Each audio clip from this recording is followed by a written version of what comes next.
भगवान श्री कृष्ण भी कहते हैं कि हमारा भविष्य इस बात पर निर्भर करता है कि आज हमारे दिमाग में कैसे विचार हैं, हम कैसी सोच रखते हैं। जानते हैं, जब भी हम बड़े सपने और बड़ी सोच की बात करते हैं तो अक्सर हमारे दिमाग में ये बात आती है कि मेरे हालात नहीं है बड़ा सोचने के, लालच बुरी बला है, कम में ही खुश रहना चाहिए, लोग क्या कहेंगे, ना जाने अनगिनत ऐसी ही बातें हमारे दिमाग में आने लगती हैं। मैं आपको एक बात याद दिलाना चाहूंगी। क्या आपको याद है बचपन में आर्ट की क्लास में इस्तेमाल होने वाली आर्ट बुक? उस आर्ट बुक में एक चित्र बना होता था जिसमें हमें रंग भरने होते थे, और अगर चित्र से रंग बाहर निकल जाए तो हमें पनिशमेंट मिलती थी या फिर उसके नंबर काट दिए जाते थे। वही सोच हम आज भी लेकर चल रहे हैं। हम खुद को एक दायरे में कैद रखते हैं। उस दायरे के बाहर, उस चित्र के बाहर हम निकल नहीं पा रहे हैं। हम डरते हैं बाहर निकलने से, रिस्क लेने से। हम अपने कंफर्ट जोन को तोड़ना नहीं चाहते, इसलिए हमारे सपने सिर्फ सपने बनकर ही रह जाते हैं। जी हाँ, लेकिन हम दूसरों को देखकर जरूर खुश होते हैं। जब कोई दूसरा इंसान दायरे से बाहर जाकर कुछ बड़ा काम करके दिखाता है तो हम उसे बधाई देते हैं कि वाह, तुमने तो कमाल कर दिया। लेकिन हम खुद समझौता वाली जिंदगी गुजारा करते हैं। मैं आपसे पूछना चाहती हूँ, क्या अपनी जिंदगी के साथ इस तरह का समझौता सही है? इंसान अगर कुछ सोच ले तो दुनिया में कोई ऐसा काम नहीं है जो वो कर नहीं सकता। जानते हैं, जब हम किसी चीज के बारे में सोचते हैं तो हमारा दिमाग उस चीज तक पहुंचाने के लिए हमें नए नए उपाय सुझाता है। मान लीजिए कि आपको नदी पार करनी है। आपने सोचा कि आपको ये नदी पार करनी है, तो आपके दिमाग में आएगी नाव। अगर समुद्र पार करने की आप सोचते हो तो आपके दिमाग में आएगा पानी का जहाज। मतलब जैसी आप सोच रखेंगे, दिमाग आपको उसी के हिसाब से उसके हल भी बताएगा। छोटी सोच रखोगे तो छोटे हल मिलेंगे। दरअसल जब आपका सपना बड़ा हो जाता है तो आपको रोजमर्रा की समस्याएं छोटी लगने लगती हैं। आप सोचते हैं कि मुझे तो वहां पहुंचना है, ये भी भला कोई समस्या है मेरे सामने। एक खास बात, आपकी सोच बड़ी है तो आप कहीं ना कहीं तो अवश्य पहुंच सकते हैं। अगर आप दुनिया में अपना नाम कमाना चाहते हैं या कुछ खास करना चाहते हैं तो ये भी सोच कर रखना कि आपको मेहनत और उसके लिए परिश्रम भी कुछ खास ही करना पड़ेगा। हम सबकी जिंदगी में ऐसा भी अक्सर होता है कि ऐसी परेशानियां हमारे सामने आ जाती हैं जब हम दूसरे लोगों की वजह से परेशान होने लगते हैं। हम सामने वाले का बोलना बंद करना चाहते हैं पर हम कुछ कर नहीं सकते। हम जानते हैं कि ऐसे वक्त में हमारा शांत रहना जरूरी है, लेकिन हमारे अंदर गुस्से का ज्वालामुखी फूटने वाला होता है। ऐसी परिस्थिति में जब कुछ समझ ना आए तो बस एक काम करना, अपने चेहरे पर एक प्यारी सी मुस्कुराहट लाने की कोशिश करना। मेरी एक बात हमेशा याद रखना, जिस तरह एक पौधे को फलने फूलने के लिए छाया के साथ धूप की भी जरूरत पड़ती है, वैसे ही इंसान को मजबूत बनने के लिए और कामयाब होने के लिए अच्छे और बुरे दोनों हालातों से गुजरना पड़ता है। ये सिर्फ इंसान का वहम होता है कि हमारे साथ सिर्फ अच्छा ही अच्छा होगा या फिर हमारे साथ सिर्फ बुरा ही बुरा होगा। ना तो वक्त हमेशा सिर्फ बुरा ही चलता है और ना ही वक्त हमेशा सिर्फ अच्छा ही अच्छा चलता है। अगर आप अकेलापन महसूस कर रहे हैं, आपके साथ कोई बड़ी घटना हुई है जिसने आपके आत्मविश्वास को तोड़ दिया है, तो आपको प्रकृति से सीख लेने की जरूरत है। किसी ने सच ही कहा है कि प्रकृति इंसान की सबसे बड़ी टीचर होती है, सबसे बड़ी शिक्षक होती है। उसका और हमारा संबंध एक टीचर और स्टूडेंट की तरह ही है। ये हमें हर पल कुछ ना कुछ सिखाती रहती है। बस हमें जरूरत है तो थोड़ा ध्यान देने की। क्या आपने पतझड़ के मौसम पर गौर किया है? जरा सोचिए, पतझड़ के समय जब पेड़ पर एक भी पत्ती नहीं बचती, तो क्या उस पेड़ का अंत हो जाता है? नहीं, वो पेड़ हार नहीं मानता। नए जीवन और बाहर की आस में वो बस खड़ा रहता है, और जल्द ही उसमें नई पत्तियां आनी शुरू हो जाती हैं। उसके जीवन में फिर से बाहर आ जाती है। यही हमारी प्रकृति का नियम है। ऐसे ही अगर हमारे जीवन में कुछ ऐसे पल आते हैं जो हमें बिखेर कर रख देते हैं, तो इसका मतलब अंत बिल्कुल भी नहीं होता, बल्कि इस बात का इशारा है कि हमारे जीवन में नई बहार आने वाली है। हमें सब कुछ भूलकर नई जिंदगी की शुरुआत करनी चाहिए, और ये विश्वास रखना चाहिए कि नई जिंदगी पुरानी जिंदगी से कहीं ज्यादा बेहतर होगी। एक बात जिंदगी में हमेशा याद रखना कि भगवान की मर्जी के बिना कुछ नहीं हो सकता। अगर आप कुछ करना चाहते हैं या आपने कुछ बड़ा सोच रखा है, तो भगवान में भी आपका विश्वास उतना ही होना चाहिए जितना आपको अपने आप पर है। आपकी मेहनत पर आपको विश्वास है, आपको वैसे ही भगवान में भी विश्वास रखना है। अब कई बार ये सवाल उठता है कि भगवान को आखिर पसंद क्या है? हम भगवान को खुश कैसे रख सकते हैं? भगवान को कौन लोग पसंद है? गीता में भगवान श्री कृष्ण ने कहा है कि मुझे सम रहने वाले लोग सबसे ज्यादा पसंद हैं।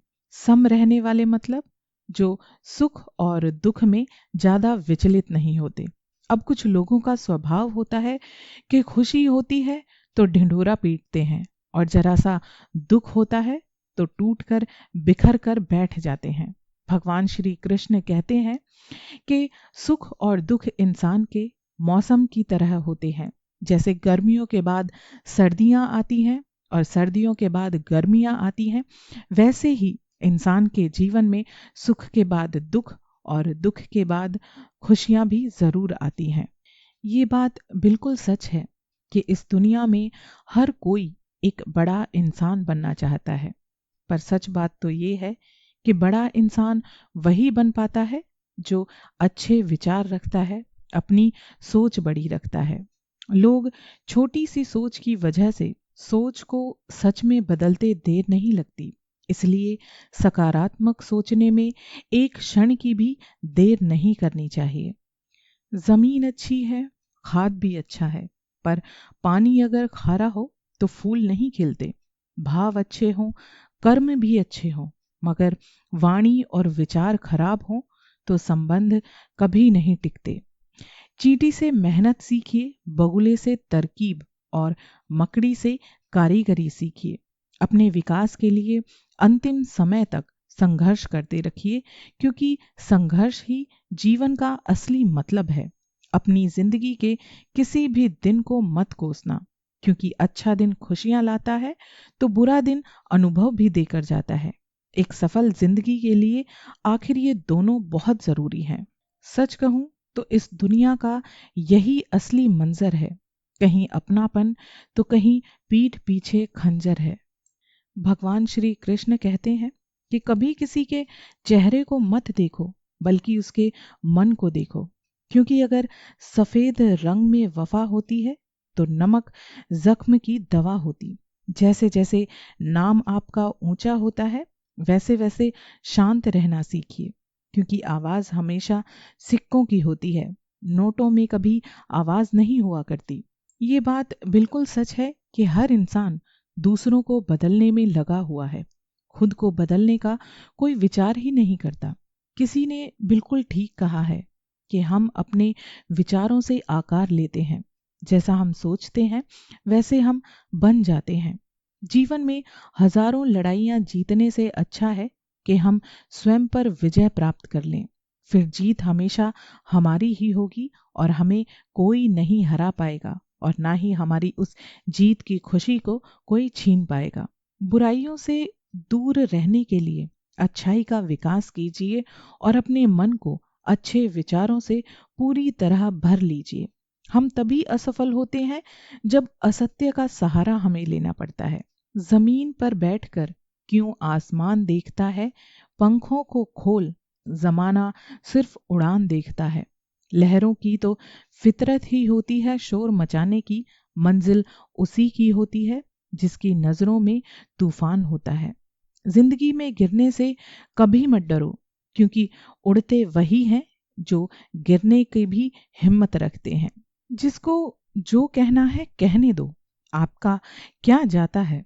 समय समय की बात है, याद रखना कि वक्त एक दिन सबका जरूर आता है। गरीब रहोगे तो कोई ध्यान नहीं देगा, मेहनत करोगे तो जमाना हंसेगा। जब कामयाब होकर दिखाओगे तो वो सब लोग आपकी कामयाबी की सलाह लेने आपके पास जरूर आएंगे। जिंदगी की मुश्किलें हर इंसान को तंग करती हैं, लेकिन एक बात याद रखना कि जो इंसान अपने साथ अपनी हिम्मत को रखता है वो जीतता जरूर है। कभी ये मत सोचिए कि आप अकेले हो, बल्कि ये सोचिए कि आप अकेले ही काफी हो। कोशिश ऐसी करनी चाहिए कि हारते हारते कब जीत जाओ ये आपको पता ही ना चले। जितना बड़ा आपका सपना होगा उतनी ही बड़ी आपकी तकलीफें होंगी, और जितनी बड़ी तकलीफें होंगी उतनी ही बड़ी आपकी कामयाबी भी होगी। बड़ी बड़ी बातों से एक छोटा सा काम भी नहीं हो सकता, लेकिन छोटे छोटे कामों से एक बड़ा काम एक दिन जरूर हो जाता है। याद रखना कि अच्छे वक्त को देखने के लिए बुरे वक्त को झेलना ही पड़ता है। बहानेबाजी करने से और आज का काम कल पर टालने से आज तक ना तो किसी को सफलता मिली है और ना ही भविष्य में कभी मिलेगी। सफलता का कोई मंत्र नहीं होता, ये तो बस अपने परिश्रम का ही फल होता है। लोग इंतजार में थे मुझे टूटा हुआ देखने को, एक मैं था जो सहते सहते पत्थर बन गया। किस्मत भी बादशाह उसी को बनाती है जो खुद कुछ करने का हुनर रखता हो। अगर जिंदगी में सुकून चाहते हो तो फोकस काम पर करो, लोगों की बातों पर कभी मत करो। हर काम अगर हम ईश्वर की मर्जी समझकर करते चलेंगे तो यकीन मानना कि जिंदगी के आधे दुख और आधी समस्याएं ऐसे ही खत्म हो जाएंगी। मैं आपको एक छोटी सी कहानी बताती हूँ जिसके जरिए मैं आपको जो संदेश पहुंचाना चाहती हूँ, अगर आप वो समझ गए तो आपको जीवन में बहुत काम आएगा। एक बच्चा अपनी माँ के साथ एक दुकान पर शॉपिंग करने जाता है, तो दुकानदार उसे देखकर, उसकी मासूमियत को देखकर उसे उस बच्चे पर प्यार आता है। तो वो टॉफियों का डब्बा खोलकर उस बच्चे के सामने करता है और बोलता है कि बेटा टॉफियां ले लो, पर उस बच्चे ने बड़े ही प्यार से मना कर दिया। इसके बाद दुकानदार और उसकी माँ ने उस बच्चे से खूब कहा कि टॉफियां ले लो, लेकिन बच्चा हर बार मना करता रहा। इसके बाद फिर दुकानदार ने अपने हाथ से टॉफियां निकालकर उस बच्चे को दी, तो उस बच्चे ने वो टॉफियां लेकर अपनी जेब में डाल ली। वापस आते हुए उसकी माँ ने पूछा कि जब अंकल तुम्हारे सामने डिब्बा खोलकर टॉफियां दे रहे थे तब तुमने नहीं ली, और जब उन्होंने अपने हाथ से दी तो तुमने ले ली, ऐसा क्यों? तब उस बच्चे ने बहुत ही खूबसूरत जवाब दिया। बच्चा बोला कि माँ, मेरे हाथ बहुत छोटे छोटे हैं, अगर मैं टॉफियां लेता तो 2 या 3 टॉफियां ही आती, जबकि अंकल के हाथ बड़े बड़े हैं, इसलिए उनके हाथ से ज्यादा टॉफियां डब्बे से बाहर आई। बिल्कुल इसी तरह जब भगवान हमें कुछ देते हैं तो वो अपनी मर्जी से देते हैं, और वो हमारी सोच से कहीं ज्यादा बड़ा होता है। हमें हमेशा उसकी मर्जी में ही खुश रहना चाहिए। क्या पता भगवान हमें पूरा समुद्र देना चाहते हों और हम हाथ में सिर्फ चम्मच लेकर खड़े हों। माफी वही इंसान दे सकता है जो अंदर से मजबूत हो। खोखले इंसान सिर्फ बदले की आग में जलते हैं। कुंडली में शनि, दिमाग में मनी और जीवन में दुश्मनी, ये तीनों इंसान के लिए बहुत हानिकारक होती हैं। मेरा सबसे बड़ा सपना यही है कि जब भी मैं लाइफ में पीछे मुड़कर देखूं तो कह सकूं कि हाँ, ये मैंने कर दिखाया। जिस व्यक्ति ने कभी गलती नहीं की, यकीन मानना कि उस इंसान ने जिंदगी में कभी कुछ शुरुआत ही नहीं की। जो हो गया उसे सोचा नहीं करते, जो मिल गया उसे खोया नहीं करते। हासिल उन्हें नहीं होती है सफलता जो बुरे वक्त में, हालात में रोया नहीं करते। आशा करती हूँ मेरा आज का ये वीडियो आपको पसंद आया होगा। अगर आपको मेरा ये वीडियो पसंद आया है तो प्लीज़ मेरे चैनल को सब्सक्राइब कर दीजिए ताकि मेरे इसी तरह के प्रेरणादायक वीडियोस आप आसानी से सुन सकें।